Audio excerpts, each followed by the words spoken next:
खुदा दे खूबसूरत नाम च तुहानूं सारिਆਂ ਨੂੰ सलाम पहुंचे। मैं नवीद मसीह इत्थों गुजर रहा सा। ਇਹ ਬੱਚੇ ਦੀ ਹਾਲਤ देख के मैं रुक गया।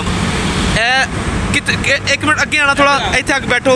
एक कहना छोटा जिहा बच्चा है, ਇਹ बाजी ये बीमार ने। बाजी टुरिया नहीं जाता, टुरिया नहीं जाता। एक ਇਹ ਬੱਚਾ है, एक वो छोटा बच्चा। तो शहरों साहब सड़क चल रही है, एक्सीडेंट किवें होया सी? ਗੱਡੀ ਥੱਲੇ ਆ ਗਿਆ, थोड़ा उच्ची बोलना। ਕਾਰ ਥੱਲੇ ਆ ਗਿਆ। कार थल्ले आया सी? कित्थे? ਸਰਦਾਈ ਕੋਪੀ ਤੋਂ। ਤੁਹਾਡਾ ਘਰ ਕੋਈ ਨਹੀਂ ਹੈਗਾ, ਕਿਉਂ ਇੱਥੇ ਤੁਸੀਂ ਬੈਠੇ ਹੋ? ਘਰ ਨਹੀਂ ਹੈਗਾ, ਆਰਫ ਵਾਲੇ ਇਸੇ ਦੁੱਖ ਚ ਆਏ ਸੀ। ਆਰਫ ਵਾਲੇ ਆਏ ਹੋ? ਹਾਂਜੀ, ਅੱਛਾ, ਘਰ ਬਾਹਰ ਨਹੀਂ ਆਇਆ ਆਪਦਾ। ਆਰਫ ਵਾਲੇ ਆਪਣਾ ਘਰ ਕੋਈ ਨਹੀਂ? ਨਹੀਂ ਹੈ। ਉੱਥੇ ਕੰਮ ਸ਼ਮ ਕੀ ਕਰਦੇ ਸੀ? ਕੰਮ ਸ਼ਾਮ ਜ਼ਿਮੀਂਦਾਰਾਂ ਨਾਲ ਕਰਦੇ। ਜ਼ਿਮੀਂਦਾਰਾਂ ਨਾਲ ਕੰਮ ਕਰਦੇ ਸੀ? ਹਾਂਜੀ, ਤੇ ਜ਼ਿਮੀਂਦਾਰ ਕੀ ਪੈਸੇ ਨਹੀਂ ਦਿੰਦੇ? ਬਸ 12,000 ਰੁਪਇਆ ਦਿੰਦੇ ਹਨ, ਟਾਈਮ ਪਾਸ ਨਹੀਂ ਹੋ ਰਿਹਾ। ਇੱਥੇ ਅਗਰ ਕੰਮ ਮਿਲੇ ਤੁਸੀਂ ਕੰਮ ਕਰ ਲੋਗੇ? ਹਾਂਜੀ, ਕਰ ਸਕਦੇ। ਕਿੰਨੀ ਦੇਰ ਤੋਂ ਇੱਥੇ ਬੈਠੇ ਹੋ?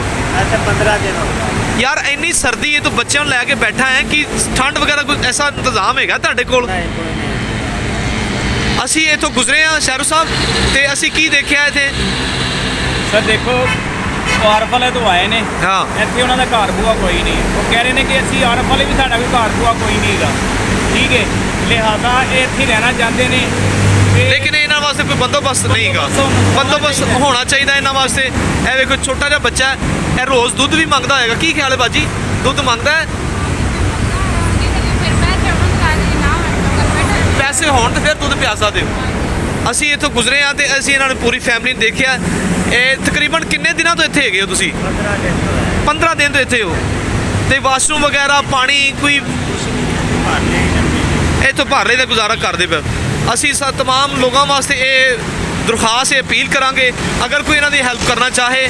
ਨਿੱਕੇ ਨਿੱਕੇ ਇਹਨਾਂ ਦੇ ਬੱਚੇ ਨੇ, ਇਹਨਾਂ ਦੇ ਕੋਲ ਘਰ ਬੁਆ ਕੋਈ ਨਹੀਂ ਗਾ। ਜ਼ਰੂਰ ਅਗਰ ਕੋਈ ਇਹਨਾਂ ਦੀ ਹੈਲਪ ਕਰਨਾ ਚਾਹੇ ਤੇ ਕਰ ਸਕਦਾ ਹੈ। ਸ਼ਹਿਰ ਸਾਹਿਬ, ਨਵੀਦ ਸਾਹਿਬ ਕੋਲ ਲਿਆਣਾ ਕੈਮਰਾ। ਇਹ ਦੇਖੋ ਬੱਚੇ ਦੀ ਹਾਲਤ ਦੇਖ ਲਓ, ਠੀਕ ਹੈ। ਉਹਨਾਂ ਨੇ ਗਏ ਸੀ ਮਿਓ ਹਸਪੀਟਲ। ਮੈਂ ਹਸਪੀਟਲ ਦੀਆਂ ਰਿਪੋਰਟਾਂ ਦੇਖੋ। ਹਾਂਜੀ, ਦੇਖੀਆਂ ਸਾਰੇ ਰਿਪੋਰਟਾਂ ਦੇਖੋ, ਇਹ ਸਾਰੀਆਂ ਰਿਪੋਰਟਾਂ ਹੈਗੀਆਂ ਨੇ ਮਿਓ ਹਸਪੀਟਲ। ਇਹਨਾਂ ਨੇ ਇਲਾਜ ਉੱਥੋਂ ਕਰਵਾਇਆ। ਇਹਨਾਂ ਦਾ ਪਲਾਸਟਿਕ ਸਰਜਰੀ ਹੋਇਆ, ਪਾਉਂ ਦਾ ਪਲਾਸਟਿਕ ਸਰਜਰੀ ਹੋਇਆ। ਉਹਨਾਂ ਨੇ ਬਸ ਭੇਜ ਛੱਡਿਆ। ਹੁਣ ਉਹਨਾਂ ਨੇ ਕਿਹਾ ਕਿ ਜੀ ਜੋ ਕੁਛ ਵੀ ਹੈਗਾ, ਇਹੀ ਕੁਛ ਹੀ ਹੈਗਾ। ਸਾਰੀ ਜ਼ਿੰਦਗੀ ਇੰਝ ਉਹਨਾਂ ਵਿਚਾਰੇ ਨੇ ਮਹਿਤਾਜ ਰਹਿਣਾ। ਲਿਹਾਜ਼ਾ ਸਾਨੂੰ ਚਾਹੀਦਾ ਹੈ ਕਿ ਇੰਝ ਦੇ ਬੰਦਿਆਂ ਦੀ, ਇੰਝ ਦੇ ਬੱਚਿਆਂ ਦੀ ਹੈਲਪ ਕਰਨੀ ਚਾਹੀਦੀ ਹੈ, ਕਿੰਨਾ ਵੀ ਹੋ ਸਕਦਾ ਹੈ। ਇਹ ਐਕਸਰੇ ਨੇ ਬੱਚੇ ਦੇ, ਇਹਨਾਂ ਨੇ ਐਕਸਰੇ ਸਰਵਿਸ ਕਿਹੜੇ ਮਿਓ ਹਸਪਤਾਲ ਦੇ ਵਿੱਚ ਇਹਨਾਂ ਨੇ ਇਲਾਜ ਕਰਵਾਇਆ। ਲੇਕਿਨ ਮਸਲਸਲ ਇਹੋ ਹੀ ਸ਼ਿਕਾਇਤ ਹੈ, ਇਹਨਾਂ ਨਾਲ ਕੋਈ ਨਹੀਂ ਹੈਗਾ, ਉਹਨਾਂ ਨੂੰ ਬਾਹਰ ਕੱਢਤਾ ਜਾਂਦਾ ਹੈ। ਪੂਰੀ ਫੈਮਿਲੀ ਤੁਹਾਡੇ ਕੋਲ ਹੈ। ਕੀ ਉਹਨਾਂ ਤੁਹਾਡਾ ਸਲੂਕ ਕੀ ਕੀਤਾ? ਬਸ ਲੋਕ ਉਹਨਾਂ ਨੂੰ ਉਨੀ ਦੇਰ ਕੀਤਾ ਜਿੰਨੀ ਦੇਰ ਬੱਚਾ ਹਸਪਤਾਲ ਵਿੱਚ ਚੱਲਿਆ।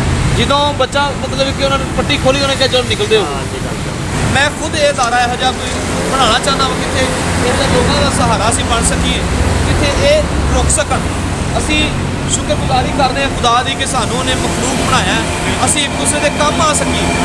ਮੈਂ ਇਹ ਚਾਹਾਂਗਾ ਸ਼ਹਿਰੋ ਸਾਹਿਬ, ਇਹੋ ਜਿਹੀ ਕੋਈ ਵੀ ਫੈਮਿਲੀ, ਇਹੋ ਜਿਹਾ ਕੋਈ ਵੀ ਘਰ ਹੈ, ਤੇ ਉਹਨਾਂ ਨੂੰ ਜ਼ਰੂਰ ਸਾਡੀ ਹੈਲਪ ਦੀ ਜ਼ਰੂਰਤ ਹੈ। ਅਸੀਂ ਉਹਨਾਂ ਕੋਲ ਪਹੁੰਚੀਏ। ਸਰ ਨਵੀਦ ਸਾਹਿਬ, ਐਸੀ ਕੋਈ ਜਗ੍ਹਾ ਹੋਣੀ ਚਾਹੀਦੀ ਹੈ ਜਿੱਥੇ ਇੰਝ ਦੀਆਂ ਫੈਮਲੀਆਂ, ਇੰਝ ਦੇ ਬੱਚੇ, ਇੰਝ ਦੇ ਇਨਸਾਨ ਜਿਹੜੇ ਨੇ। ਤੁਸੀਂ ਦੇਖੋ, ਅਸੀਂ ਇਹਨਾਂ ਲੋਕਾਂ ਦੇ ਕੰਮ ਆਉਣਾ ਤੇ ਲਿਹਾਜ਼ਾ ਅਸੀਂ ਵੀ ਇੰਝ ਰਾਹਗੀਰ ਹੈਗੇ ਹਾਂ। ਦੇਖਿਆ ਇਹਨਾਂ ਨੂੰ ਕਿ ਇੰਝ ਉਹ ਪਏ ਨੇ, ਅਸੀਂ ਇਹਨਾਂ ਦਾ ਇੰਟਰਵਿਊ ਲਿੱਤਾ ਹੈ, ਗੱਲਬਾਤ ਕੀਤੀ ਹੈ। ਅਗਰ ਅਸੀਂ ਇਹਨਾਂ ਦੀ ਹੈਲਪ ਕਰ ਸਕਦੇ ਹਾਂ, ਤੁਸੀਂ ਵੀ ਕਰ ਸਕਦੇ ਹੋ। ਇਹਨਾਂ ਦੀ ਤੌਫੀਕ ਹੈ ਉਹ ਆਵੇ ਇੱਥੇ ਆ ਕੇ ਇਹਨਾਂ ਦੀ ਹੈਲਪ ਕਰ ਸਕੇ, ਠੀਕ ਹੈ ਨਾ। ਅਸੀਂ ਛੋਟੀ ਜੀ ਹੈਲਪ ਕਰਕੇ ਚੱਲੇ ਆ, ਬਹੁਤ ਵੱਡੀ ਨਹੀਂ ਹੈਗੀ, ਠੀਕ ਹੈ। ਤੁਸੀਂ ਵੇਖ ਸਕਦੇ ਹੋ ਸੜਕ ਤੇ ਪੈਣ, ਇਹ ਦੇਖੋ, ਇਹ ਚੱਲਦੀ ਸੜਕ ਹੈ। ਇਹ ਸੜਕ ਤੇ ਹੀ ਬੱਚਾ ਥੱਲੇ ਆਇਆ। ਇਹ 5000 ਰੁਪਇਆ ਅਸੀਂ ਤੁਹਾਨੂੰ ਦੇਣ ਲੱਗੇ ਹਾਂ, ਜਿਹੜੀ ਸਾਡੇ ਕੋਲ ਅਮਾਨਤ ਸੀ, ਅਸੀਂ ਤੁਹਾਡੇ ਹੱਥ ਦੇ ਦਿੱਤੀ। ਇਹ ਖੁਦਾ ਨੇ ਤੁਹਾਡੇ ਵਾਸਤੇ ਘੱਲੇ ਨੇ, ਅਸੀਂ ਕੋਈ ਸਾਨ ਨਹੀਂ ਕੀਤਾ, ਠੀਕ ਹੈ। ਕਿੰਨੇ ਘੱਲੇ ਨੇ? ਰੱਬ ਦੀ ਜ਼ਾਤ ਨੇ। ਉੱਤੇ ਹੱਥ ਕਰੋ, ਖੁਦਾ ਦੀ ਜ਼ਾਤ ਨੇ ਤੁਹਾਡੇ ਵਾਸਤੇ ਘੱਲੇ, ਠੀਕ ਹੈ। 1 ਦਸੰਬਰ ਹੋ ਚੁੱਕਿਆ, ਅਸੀਂ ਖੁਸ਼ਖਬਰੀ ਲੈ ਕੇ ਆਏ ਹਾਂ ਤਾਂ ਕਿ ਅਸੀਂ ਆਪਣੇ ਭੈਣਾਂ ਭਰਾਵਾਂ ਕੋਲ ਜਾ ਸਕੀਏ ਕਿ ਇਹਨਾਂ ਨੂੰ ਕੋਈ ਵੀ ਨਹੀਂ ਪੁੱਛਦਾ, ਉਹਨਾਂ ਨੂੰ ਖੁਦਾ ਦੀ ਜ਼ਾਤ ਪਿਆਰ ਕਰਦੀ ਹੈ। ਖੁਦਾ ਤੁਹਾਡਾ ਪਿਆਰ ਕਰਦਾ, ਖੁਦਾ ਨੇ ਸਾਨੂੰ ਤੁਹਾਡੇ ਕੋਲ ਘੱਲਿਆ। ਹਮੇਸ਼ਾ ਖੁਦਾ ਨਹੀਂ ਛੱਡਦਾ, ਰਿਸ਼ਤੇਦਾਰ ਭੈਣਾਂ ਭਰਾ ਛੱਡ ਜਾਂਦੇ ਨੇ, ਲੇਕਿਨ ਖੁਦਾ ਨਹੀਂ ਛੱਡਦਾ। ਕਦੀ ਰੱਬ ਦੀ ਜ਼ਾਤ ਨੇ ਛੱਡਿਆ ਇਨਸਾਨ ਨੂੰ? ਤੁਸੀਂ ਇੱਥੇ ਹੀ ਬੈਠੇ ਹੋ ਤੇ ਖੁਦਾ ਦੀ ਜ਼ਾਤ ਤੁਹਾਨੂੰ ਵੇਖਦੀ ਪਈ। ਆਮੀਨ। ਸੜਕ ਦਾ ਸ਼ੋਰ ਕਾफ़ी ज़्यादा ਸੀ, ਅਸੀਂ ਕੁਝ ਨਹੀਂ ਕਰ ਪਾਏ ਉਹਦੇ ਵਿੱਚ, ਇਸ ਲਈ ਸੌਰੀ ਮਾफ़ ਕਰਨਾ, ਕਿਉਂਕਿ ਵੀਡੀਓ ਦੇ ਵਿੱਚ ਸ਼ੋਰ ਕਾफ़ी ज़्यादा ਹੈ। ਇਹ ਜ਼ਰੂਰ ਸਾਡੇ ਕੰਮ ਨੂੰ ਵੇਖੋ, ਅਸੀਂ ਕਿੱਡੇ ਲਗਨ ਨਾਲ, ਕਿੱਡੇ ਸ਼ੌਕ ਨਾਲ ਕਰ ਰਹੇ ਹਾਂ। ਅਚਾਨਕ ਇਹ ਫੈਮਿਲੀ ਸਾਹਮਣੇ ਆਈ ਹੈ, ਸਾਨੂੰ ਨਹੀਂ ਸੀ ਪਤਾ ਕਿ ਖੁਦਾ ਨੇ ਇਹਨਾਂ ਦੀ ਮਦਦ ਕਰਨੀ ਹੈ, ਬਲਕਿ ਮੈਂ ਹਮੇਸ਼ਾ ਇਸ ਗੱਲ ਨੂੰ ਦੁਹਰਾਉਣਾ ਵਾਂ ਕਿ ਅਸੀਂ ਖੁਦਾ ਦੇ ਨੌਕਰ ਹਾਂ ਤੇ ਖੁਦਾ ਸਾਡਾ ਮਾਲਕ ਹੈ। ਜੋ ਉਹ ਕਹਿੰਦਾ ਹੈ ਅਸੀਂ ਉਹ ਕਰ ਸਕਨੇ ਹਾਂ। ਅਸੀਂ ਕ੍ਰਿਸਮਸ ਦਾ ਕੇਕ ਇਹਨਾਂ ਨੂੰ ਦਿੱਤਾ ਹੈ, ਚਾਹੇ ਮੁਸਲਿਮ ਨੇ, ਲੇਕਿਨ ਅਸੀਂ ਖੁਸ਼ਖਬਰੀ ਦਾ ਪੈਗਾਮ ਇਹਨਾਂ ਨੂੰ ਦਿੱਤਾ ਹੈ। ਕਰਨਾ ਚਾਹੁੰਦੇ ਹੋ ਘਰ ਦੇ ਹਵਾਲੇ 'ਚ ਕੀ ਹੋਣਾ ਚਾਹੀਦਾ? ਤੁਹਾਡੇ ਕੋਲ ਘਰ ਛੱਤ ਹੋਣੀ ਚਾਹੀਦੀ ਹੈ।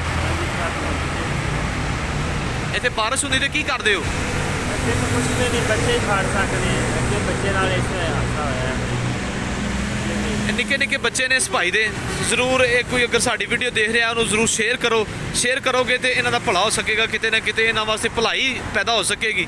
ਇਸ ਦਸੰਬਰ ਨੂੰ ਅਸੀਂ ਇਹ ਚਾਹਾਂਗੇ ਕਿ ਇਸ ਨੇਕ ਕੰਮ ਨੂੰ ਅੱਗੇ ਵੱਧ ਚੜ੍ਹ ਕੇ ਕਰੇ।